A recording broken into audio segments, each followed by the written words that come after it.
Hello, this is Craig over here with the Battle Plan podcast, and I'm speaking with Deb Martin. She's a nurse practitioner, hormone specialist, basically works for Denver Hormone Health or SculptedMD.com.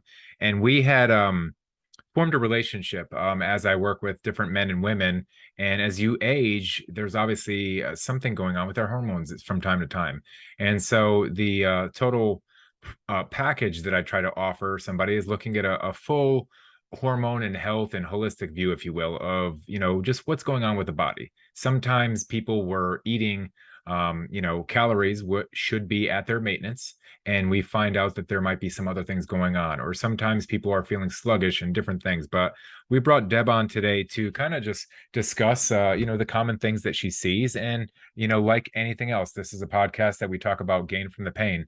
And we'd love to hear, her stories of, what she might have overcome over the years, and, how she's been able to improve her health or her business, or, anything that we're doing from a place of darkness, pain, discomfort, to overcoming and having victory. So without further ado, Deb Martin is on the podcast right now. Go ahead. Hi, how are you doing today? We're Um, doing. Great. That was a great intro. That's exactly right. As we age, we start to have symptoms and we blow them off as to getting older, going through the phase, or that's what happens. And the older, smarter we get, the less we want to deal with that or to accept that. We want to improve ourselves and do the best that we can, best years that we have, no matter how many those years are. I kind of started looking into the whole hormone replacement.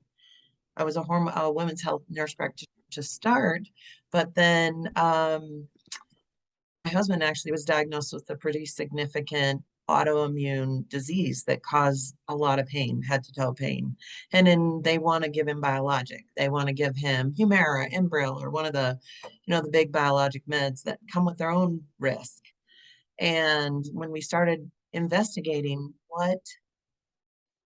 what are the things that we can do naturally or without adding medication, synthetic medication in to help. And testosterone kept coming up.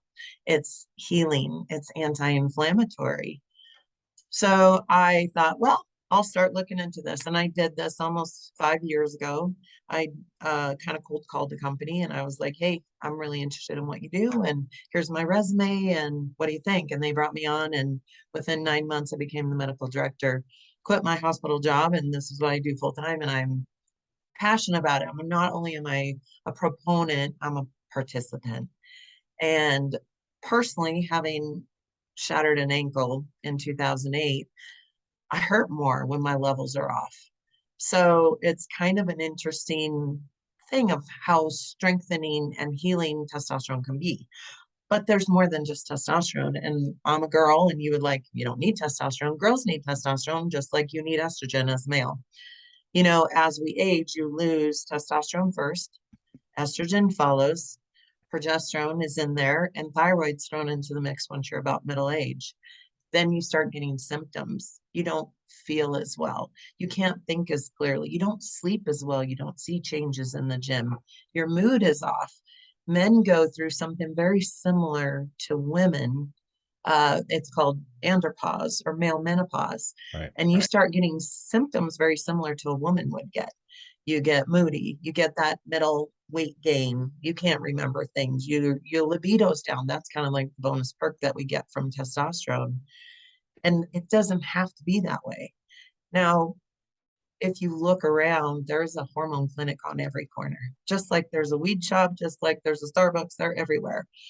Not everybody does it well. I was trained by a physician that started doing this in the early 80s. And, he built his practice around this. And now all he does is lecture and teach. So I feel like having the education and doing it safely makes it a safe thing to do.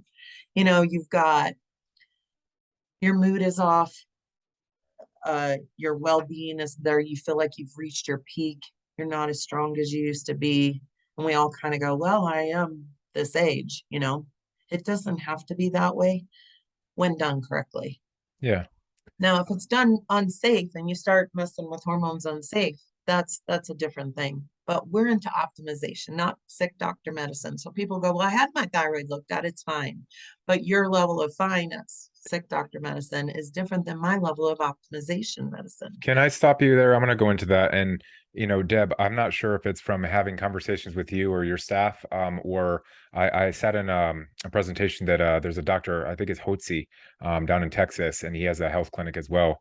And, they talked about two things I want to bring up, and we're going to go back and forth, and we'll discuss the whole synopsis of, my life and where I've come to it as well. But they mentioned when, you get a test that there's a many different factors of a test, so like one blood panel might show something, and then another one might show something, and there's different um ways of viewing the information, Mm. so I don't know exactly what that is, and hopefully you can help me clear that up. But like, there's many different tests that people go into, and I'm not talking about free testosterone or total test, those I think are standard, but I believe that the way that they view the readings of like your measurements, right? Like specific to age and specific to where you qualify. It's kind of like if you were in the fitness world, a Mifflin St. George calculator versus the Catch McCradle.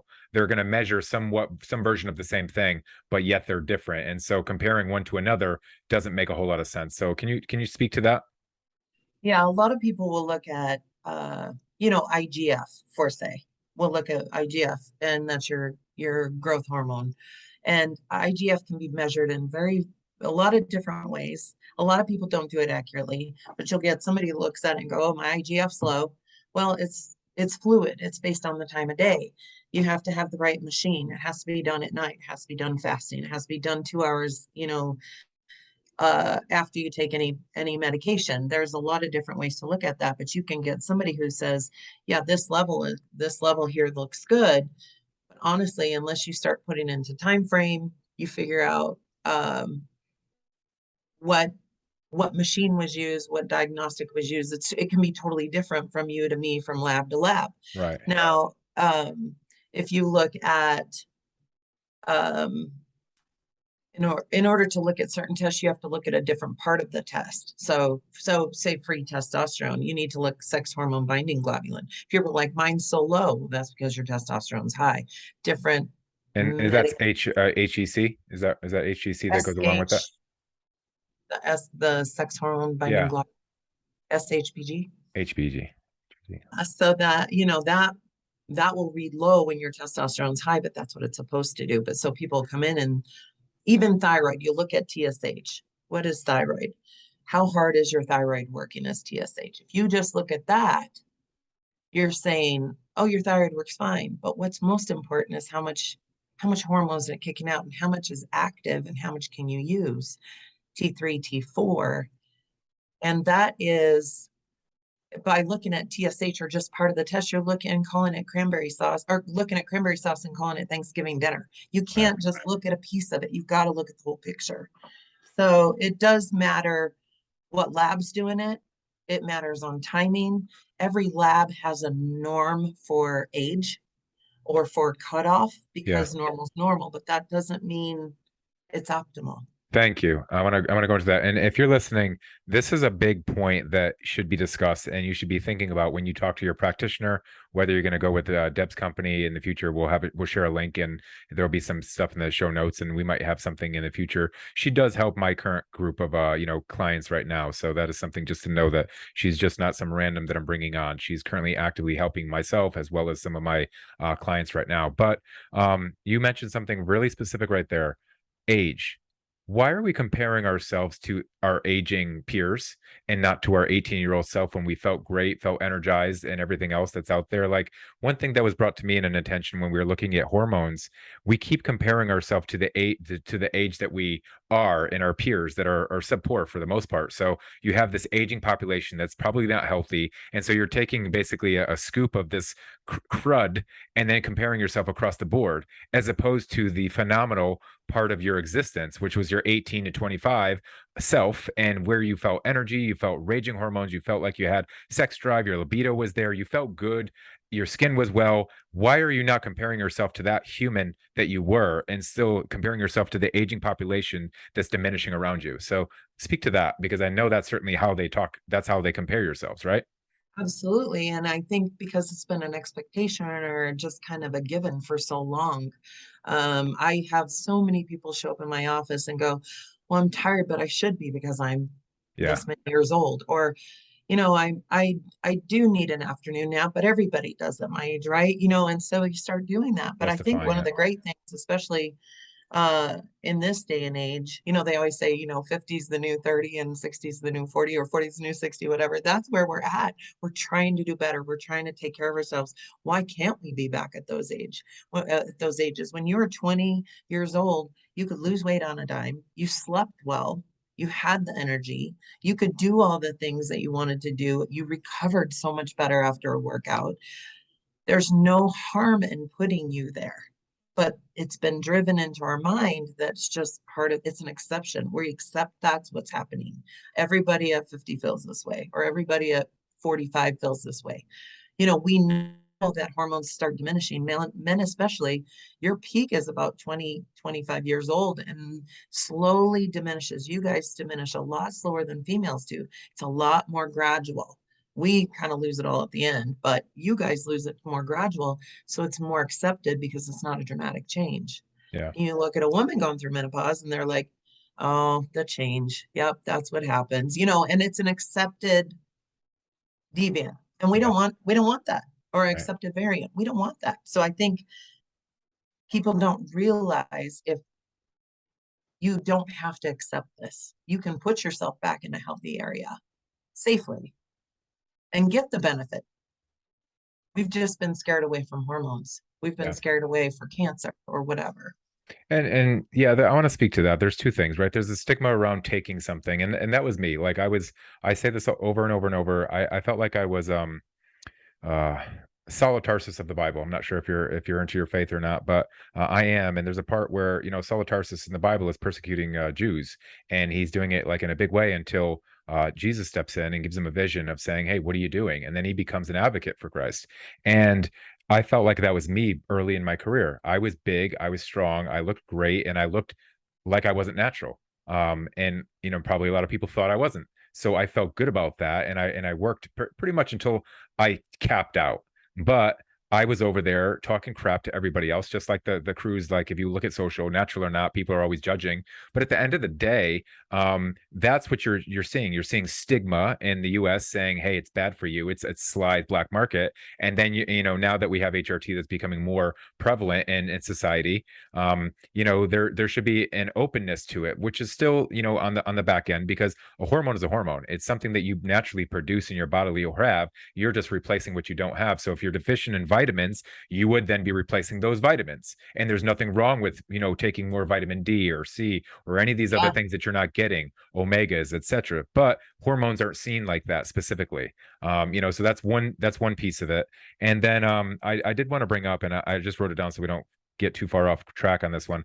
I'd like to know your take in the future of like how beta males, this whole generation growing up, that and the non physical laborious society, and what that might look like in 10, 15, 20 years from now, of what the peak might be, and how that's going to work. And you don't have to answer that one now. It's just some food for thought. But speak to the first part of that right there, as far as like the stigma around it. What have you heard? What are you seeing, and what is your take around it? Because I think I gave mine. About doing hormones. Yeah, just in general, like what are you hearing? What I mean, essentially, I know in social media world and just in general, people are like, "Oh, you can't take that. That's I'm taking steroids." But Yeah. speak to really what they are, so people could understand. Sure. So you're exactly right. People do there's a huge stigma, or that females don't need testosterone or hormones or steroid, or they think roid rage, right? You think of the MMA fighters and the big boys that you would assume have something, but honest are on something. I think female wise, there was a study done many years ago that showed women that were put on hormones for menopause symptoms ended up with breast cancer. And so a lot of physicians follow that study because it was a very well done study. It was very big. But What the problem was is their population was middle-aged or 65 or older, I guess, women who hadn't breastfed. And they put them on a medicine that was 99% estrone, and estrone is the cancer-causing estrogen. And so they put them on a cancer-causing estrogen. They were already set up because of their age and not having done stuff, and therefore they ended up with breast cancer. So you Who talk paid for to this? Who paid for that Memorgi, study? Who paid for the study? um, that's a great question. Was it the company that was talking about, the product that they were avoiding? You know what I mean? Like It was, in I think studies, it that's was, very much a thing, right? It's no, I looking think for it a was like, bias. no, it was, and absolutely, that's so true. And no, it was like, it was a across the board study. I can't remember who did it, but it was a big, Okay. I just wanted to it know was not if it's a, unbiased. yeah, it was unbiased, but it wasn't a great population pick. And then, so when you talk to people, women and men, they know about this, and their physicians have told them about this, and hormones cause cancer, Yeah. right? You're like, no, if it's bioidentical, number one, if it's replaced to a level at which you used to be and safely done that way, tapered up slowly, it doesn't cause cancer. It actually, higher levels prevent cancer. Vitamin D specifically, the higher vitamin D level, the lower your risk of cancer, including prostate. When men lose 100 points of testosterone, as they lose each 100 points, they're at an increased risk. So you start at 900, 9 to 1100, 900. Every 100 points you lose, you're at an increased risk of disease, of bone loss, of prostate cancer, decreasing your fertility. And then when you get under 600, you're at increased risk for cardiac disease. It's a very real thing. So you get people who say hormones cause cancer. Well, they don't cause cancer. They would feed a cancer for sure. You're taking a growth hormone, but we make sure that you're at your best self when you even consider about replacing them, right? But not only are we going to try to get you to be your best, we're going to do it safely to a Mhm. level at which you were and give you something as close to bioidentical that you can. Now you start looking at people will come into my office and they're crying and they've been to their doctor and their doctor's like, your labs are fine. Yeah. Everything looks fine, but they feel horrible. And that's probably one of the lowest points because you're told what you're feeling isn't real. Right. And I can't find anything wrong with you. So by tweaking something that you already have, by adding something in safely to make you feel better, that's usually all all the convincing they need. And so it's really somebody like you who says, I was at this point and I didn't really believe it and I didn't feel that good. And I started replacing it and I'm living my best life. Yeah. I'm living my best me right now. So I think guys will hear from other guys, but women are driven by the cancer, fear. I think there's both. I have clients that, kind of refuse. They understand that they could use it. It's probably a benefit. I've talked and, extensive in it. I'm not a pusher. I don't push anything, but I push optimization, just like I believe you do too. I push to say you should feel a specific way, and anything outside of the realm of that feeling, you should be looking at how you can correct that. Because as you age, you should not feel like I'm getting tired or I look bad or I'm poor. Like I believe there's a standard of life that you should qualify for and then you should live that your life. And so like I plan to be fit for life, and any deviation from that fitness or health or wellness that I have, I'm going to correct in some form or fashion. If it's not more exercise, a better diet, then I'm going to have to look at those hormones or deficiencies that I have in order to make myself right. And that's the way people should be, but they don't, right? They Mm-mm. just take it with a stride and say, "Oh, it's the cost of aging," like you said earlier. Aging. And, I mean, think about something simple. It's kind of a big push right now is antioxidants, right? Antioxidants, rejuvenate the cell, turn over the cell. If you think about oxidization, you think about paint, an old paint job and the color that it turns and it's brittle, um, and it splits and it changes the color, everything.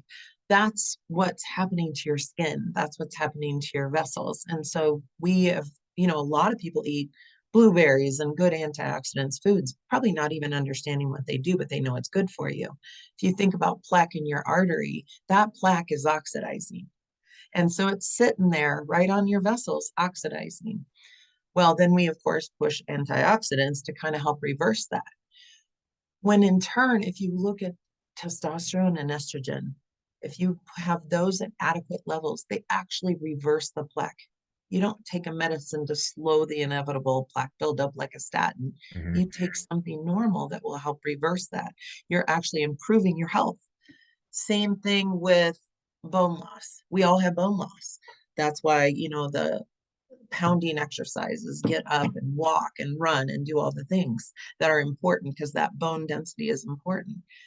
If you have adequate hormone levels, you actually build bone. That's what estrogen does. You Hmm. can actually build the bone back in. So if you had osteopenia or low bone density, or you're losing bone, I would hope that you would try to do something about that, right? So you could take a medicine to slow it, or you could do something to help it, just like anything else. If you broke your finger, you'd support it. Maybe you'd try to take extra calcium.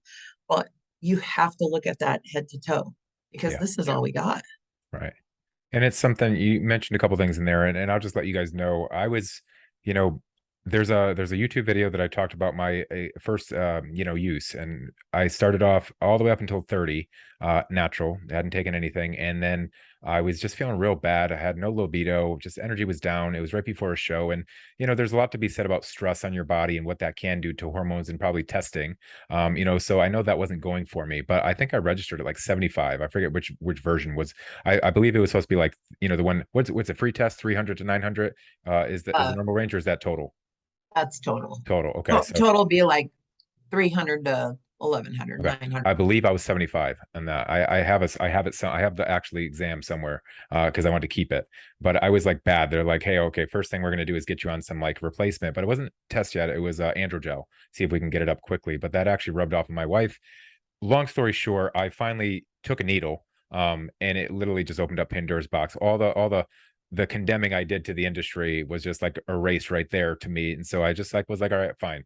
I put it this way, and I wrote an article. I was writing for RX Muscle at the time, and I wrote an article saying that, are you natural or not?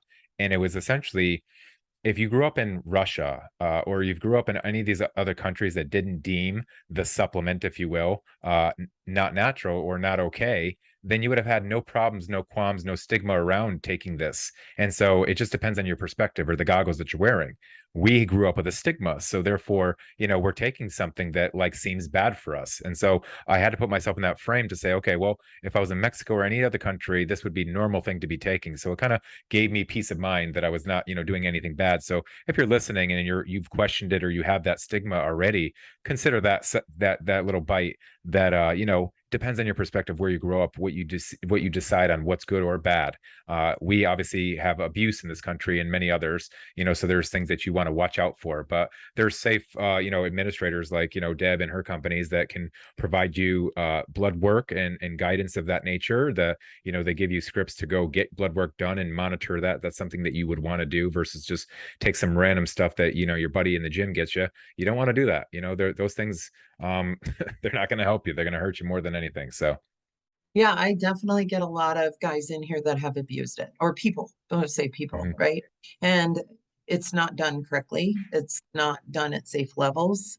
I mean, and your body pays for it. The tapering is so important. But when you're in high school or you're in college or you're just trying something out you found in another country, you don't know exactly the dosing. You don't know exactly what you're getting.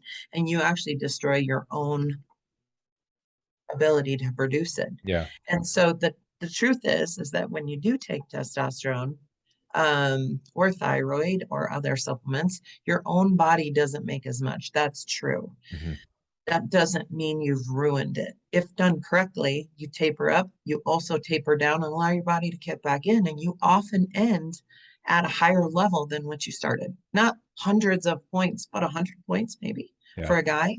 Mine after the whole industry. So, that was at 30. I started taking an HRT version of it. So something adequate, probably 250 to 500 a week or something. I don't know exactly where I was, where we were working it, but that's where I think I started off. And then, then I obviously abused it. I started taking more as I become a professional and started doing more. So I started going harder and harder. But I was able to come off of it and then, register a couple years later, after I stopped competing, at about I think 450 or 500, and I think that's where I was when I spoke with you, um, you know, within the last year when we connected, and we discussed it, and we're like, look, at 450, yeah, that might be mid-range normal for what your age is supposed to be, or what people might even consider. Essentially, that's even on the low side. But why not look at your 20-year-old self, right? And think about where you want to be. And so that's why I decided to push back on it. And I'll just experience and tell you the benefits that I had on and off and what the differences are for me. Obviously, you know, there's energy and other things I would say, but your sleep, your stress, and other impacts, and your job and your circumstances are going to affect those as well. So you can debate where that's coming from. But the one major notice that I had was when I'm taking tests or HRT and my levels are, closer to that 900 to 1,000 and change, I can have a little bit more flexibility in my diet and not look so soft and things of that nature. Like you mentioned before, I believe you said it can actually help, get rid of some of the blockage. I don't know if that's what I'm doing or if I'm synthesizing more, etc. But I just noticed that my body had the ability to fight off better, like you when you were a kid, when you were eating more things and not gaining the weight, versus like if I was not on anything, I had lower testosterone, I would notice weight gain faster, from not having an impeccable diet. So not to say that you want to use it to cheat, but I'm going to tell you that that is a benefit, that you would be able to have more choices without the net bad effect that you're currently probably experiencing if you had low testosterone. Yeah, absolutely. The more muscle, the higher your basal metabolic rate. Yep. That's the minimum number of calories you need to eat in a day. And so the higher that level is, the more you can eat, right? But the more muscle you have, the more fat you burn. Mhm. Increase the metabolism, decrease the visceral fat, that Yeah. thick fat, right? And that's the more muscle you have. The ability to build the muscle is from the testosterone. Yeah. And it's not saying that you can't build muscle without it. I've seen some very fit people without it, Yeah. like you said you used to be. But the thing is that you continually decline the older you get. Yeah. And so by slowly bringing you back up, you're able to have that physique that you're looking for, that you once had, where you could, lose weight easily, look good, recover good.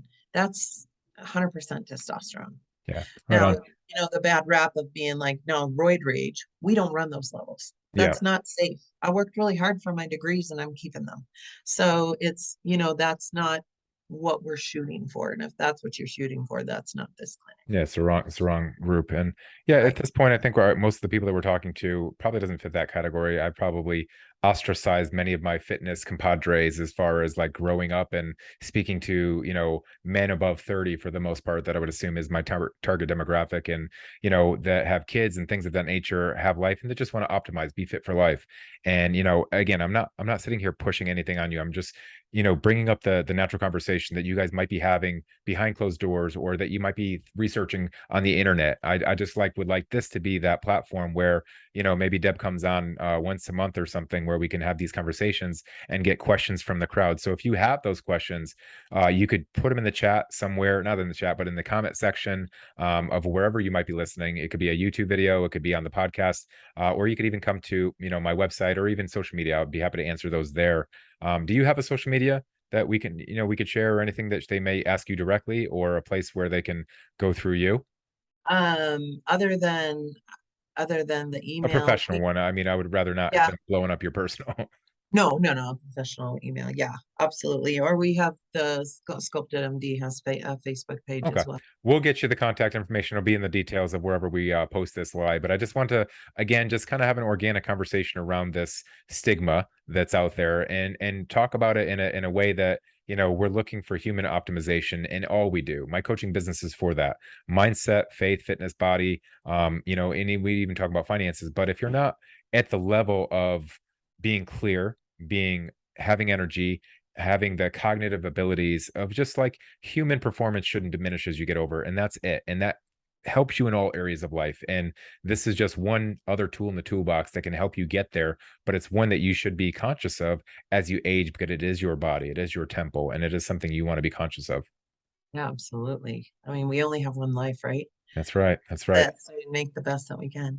So talk to me two things. We got the beta male conversation and we have Yeah. also the risks. What are the risks? Now that we talked about all the benefits, let's just discuss risks and what that might look like and how might they go about and what choices do they have if they wanted to look at like, some replacement therapies or something to bump up. So let's talk about A, risks, and B, what choices might they have, or if they're not going to go through you, who can they go to for their local doctor to ask the right questions? Sure, absolutely. So risk wise, we'll start with female, just easy enough. Um, potential side effects or unintended side effects, right? So, or undesirable side effects. Maybe women might get a little bit of facial hair. No, I'm not saying a beard, but they might grow a little whisker here or there. And acne. That's probably the biggest two. If you go to men, you Can it's we go back? Let me important. just, can we Oh, go back on that? Just so women, and what are they taking to that might respond in this way? What specifically? Is it testosterone or is it yeah, so GH? testosterone testosterone raises estrogen, Okay. and estrogen excess can cause, acne. Hmm. Testosterone can cause some facial hair growth. Now, Okay. there's a lot of women on it. If you're not predisposed to growing facial hair as a female, some women get a little facial hair, then it won't likely affect you. I have a ton of people that doesn't affect, but there are a few that do. The higher your level, of course, the more you Even do. at these low doses, do people just respond differently to it? It's maybe something predispositioned, because Yeah. obviously, one person could take the same dose and it might affect them where their levels actually go, right? Correct. And then some people it doesn't matter at all. I mean, Yeah. some people they don't get any of those side effects, right? So the risk being you potentially you just need to have prudent skincare. That's what we go with. You have prudent skincare, you wash your face really good, you get waxed if you need to, or tweezed or whatever you need to do. That's likely the biggest thing that I see from women. Okay. The benefits often outweigh that risk. Now, I'm gonna bring from up it and go back and forth. Sorry to keep interrupting you. So how that's about okay. the voice change? Because in our industry, and Yeah. I'm sure you're going to talk about this in a set. You'll probably correct me, but I'll just ask the question dumb. In our Yeah. industry, the bodybuilding industry, it would not be uncommon for you to be sitting there and listen to what sounds like a dude or like Yeah. a really squeaky dude, but it's a Yeah. female in the back because they probably have bumped it up. But go ahead. Correct. Where would Yeah, that come from? those are higher levels. Yeah. Those Okay. are higher than we run. Absolutely. Okay. Yeah, and those are more likely the people that aren't monitoring or they've done it for quite a while, right? Right. Okay. And you can get clitoral enlargement. Yeah. Yeah. Clitoral. You Yeah. can get more. Actually, I have seen women at high. These are high levels. This is not where we run you, right? Yeah. But if you abuse this, you females can take on male characteristics. Their whole muscle structure will look different in their forehead and Right. their jaw bones. They will look completely different. They will look more masculine. They will drop their voice, but thyroid is also part of that. Thyroid, running you a little bit hyper on thyroid will also do that. Are So, you are yes. you guys getting any of the, and I don't know where you stand on this at all, but are you getting any of the trans community coming into you right now, like to do like conversions? That's Mhm. probably actually a helping business, I would assume. Um, No, I won't do that. okay, all right. So the whole reason why, let me tell you why. I mean, Yeah, it's not because it's not a bias or anything like that. With that comes there's so many different people that need to be involved. They need to have a psychologist. thank They you. need to live Thank a you. certain Thank way. you. Yeah, I mean, it's not like yes, I get the phone calls all the time, but I won't do it. There's actually a very good structure, people that really need to be evaluated. It's Yeah, becoming a trend, and they're not doing as much psych eval on that. And if right. people treat that, that's great, but I'll treat you what you were born. Yeah. That's where Awesome. it is. Love it. Yeah. This whole psych component. Okay, we won't even go any You're further on happy it. to go there. Yeah. This is a safe place. Yeah, absolutely. But that's honestly, there's so much more to it than Yeah. just changing your hormones. 100% agree. All right. So we are just at don't need that anymore. So we are just at the point where we are talking about, you know, females coming in, trans, etc. So let's segue. I know you were having a conversation, and we got the beta guys that we got to talk about as well. So Yeah. go ahead on your side. Yeah, it's just it's just a very large psych component that needs to be taken care of before we do any trans, right? And so that isn't what my population is. That's not what we're seeking. I'm happy to refer those people out. Just they need more than I can give them, honestly. Right. I And appreciate there's that actually a lot. You know, there was something I heard about that where it's like, you know, if you go in for like a, you know, anxiety or any of these other things, you literally gotta, you know, sit down and have like an evaluation, and it goes through the ringer before you can even get prescribed medication. I believe now all you got to do is identify as you're feeling a specific way, and you're already given meds really quickly. So, yeah. and that's the other side of it too. When you're not on hormones for the symptoms that you might be posing, how quick are doctors just to give you medicine to, you know, relieve your symptoms that are now a true symptom? It's not going away. It's something that you now have to live with versus Mhm. taking something that might provide you you know, a difference.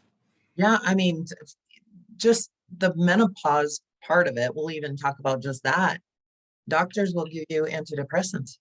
They treat with antidepressants because you don't feel good and you can't find anything wrong with you. They treat you with an antidepressant. So we're really, you're not even putting a band-aid. You're not even going to the source of what's happening. You're not even fixing what there is. You're just like, well, this will make you feel better and move on from there. So it's the whole band-aid approach, taking this medicine to feel better is it's not a good place to be. I'm not a pill pusher either, like you are, but I don't like to see you feel bad, and I want to optimize what you have, and I know you can feel better, so let's do that, Yeah. do it safely, and in the right context. So, I honestly, I get 22-year-olds in coming in like, I have low libido. You're like, no, you don't, not at 22. Yes, I will gladly draw your blood and tell you if you have a problem. Right. But honestly, yeah, no, People, we I got to. think people are a little bit too soft, I think, in that aspect. And Mhm. you know, I don't know if you have any more to go on this, but I want to talk about the future of the male species. What is your thought? Oh boy. So much testosterone is activity, right? Lower extremity stuff, building muscle and getting out there. The more fat you have, the more estrogen you have. The more estrogen you have, the worse you feel. That you are not. I am worried. There's too many video gamers out there. They're all just sitting there. You know what I mean? And great, be in touch with your feminine self for certain things, but also you got to be the man and you got to get out. And it's just health. You just have to get out and build the muscle. Activity has such a huge role on testosterone. And we've talked this whole time about what testosterone does when you don't have enough. And when you're not even building it or having the ability to build it, it's Yeah. so huge. I'm worried with you.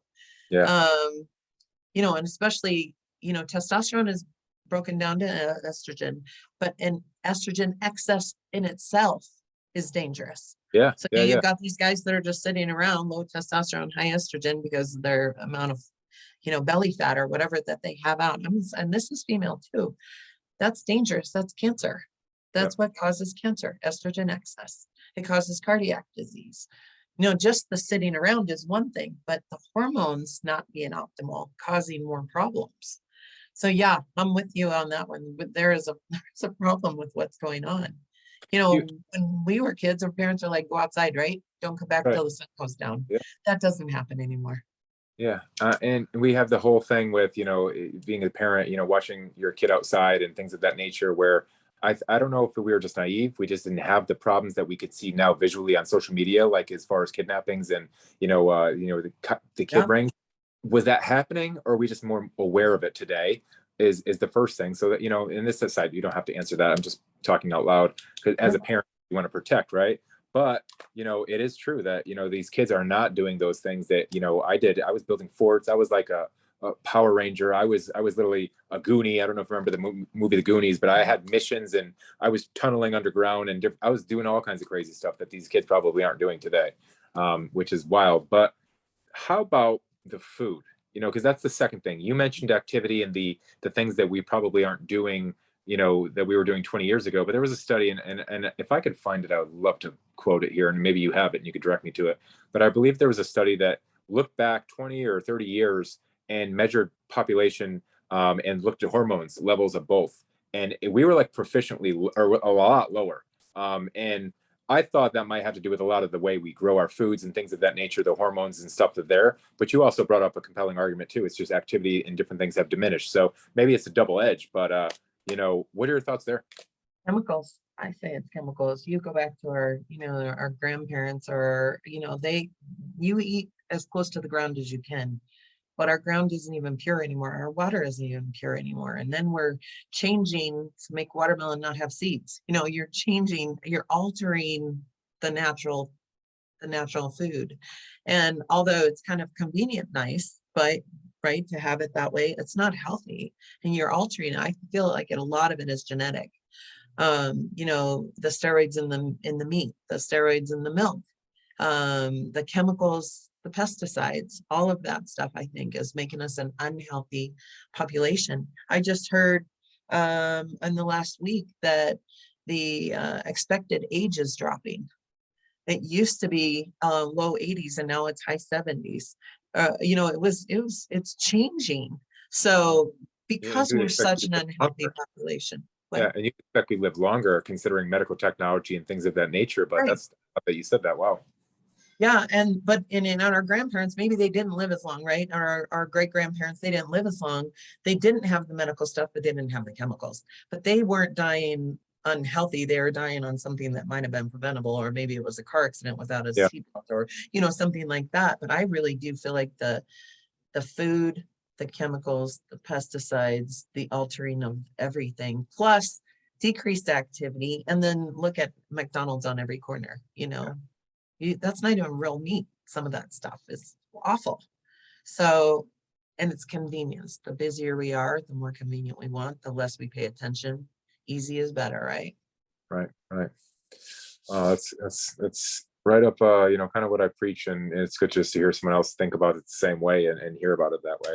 Well, I know that we'll have questions after this episode airs, so I'd definitely love to, schedule something with you for maybe 30 days. So if you're listening, if you have something that you would like me to ask or just a question in general, definitely come to me on social media or wherever we talked about earlier. The comment section of where you're viewing this might provide you that opportunity.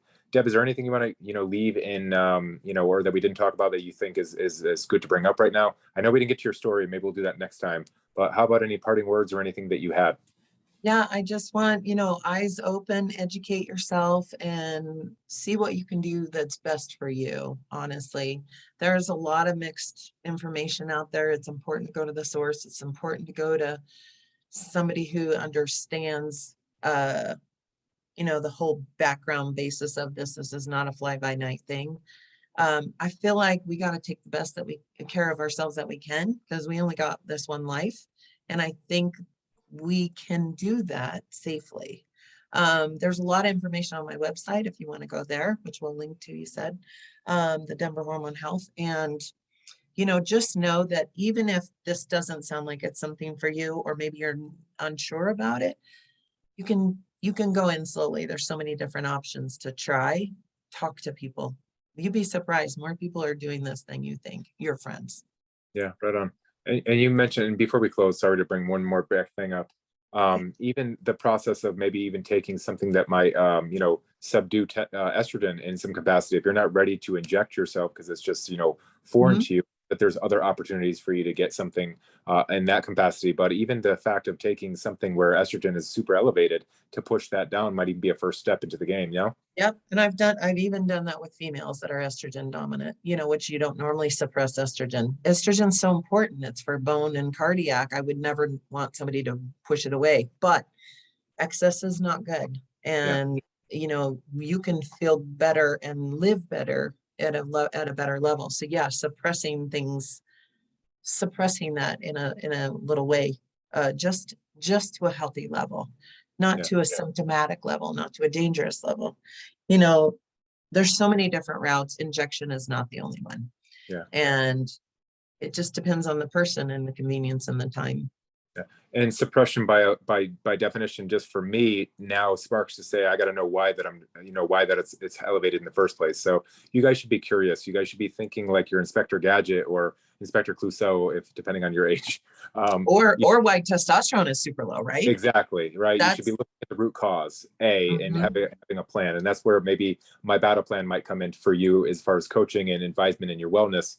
But that's why we work with professionals. I'm not a professional on everything, and so I will refer to them when it's needed. But again, it's just taking a wellness approach to your life, and not letting bad keep you down. Understanding that things go in seasons and cycles, but if you're getting worse day over day and it's not improving, you should be taking steps to right your wrongs. Yeah.